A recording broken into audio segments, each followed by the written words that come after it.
সুচাৰুৰূপে চলাই যাব পাৰিব বুলি আশা কৰিছোঁ। গাঁও প্ৰধানৰ উক্ত প্ৰস্তাৱটি মই অতি সাদৰেৰে সমৰ্থন জনাম। আমি একটা এতিয়া বাকীখিনি হ'ল দেখাইতেছি এতিয়া এজন পরিবেশ কোষাধ্যক্ষ লাগিব। ভালো খুব কোষাধ্যক্ষৰ সুন্দর কাৰণে আমাৰ পরিবেশ যোগেনৰ নামটো মই আমি প্ৰস্তাৱ কৰিব বিচাৰিছোঁ। নলবাৰীৰ তেওঁ ৰাসত নামঘৰৰ কোষাধ্যক্ষৰ দায়িত্বটো আছেই। মই ভাবোঁ এই আঁচনিখনৰ দায়িত্বও তেওঁ খুব সুচাৰুৰূপে পালন আমি কৰিব পাৰিব। ভাবলাম নে কি যে কয় একটা ৰাইজ? ভিডিও হয়, বানাই হয়, লই হয়। ভিডিওটা উক্ত প্ৰস্তাৱটো মই করতেছি সাদৰেৰে দেখেন সমৰ্থন জনাইছোঁ।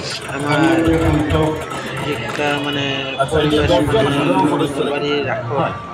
আইছো আৰু ৰাইজে যদি প্ৰয়োজন বোধ এই কৰে দেখেন তেতিয়াহ'লে 10জনৰ ঠাইত আমি 25জন সদস্য বৃদ্ধি কৰিব পাৰোঁ। গুৱাহাটীর থেকে আমি নলবাৰী রাখে ঘুরতে আসলাম এদিকে পুরা নলবাৰী পুরা রাখ চলে আছে খুব পরিবেশ সুন্দর ভালো লাগছে তা যারা যারা আমার ভিডিওটা দেখবেন অবশ্যই লাইক শেয়ার কমেন্ট করে দেবেন তা অবশ্যই যদি ভালো লাগে সবাই যদি ভালো লাগে লাইক শেয়ার কমেন্ট করে দিবেন আর কত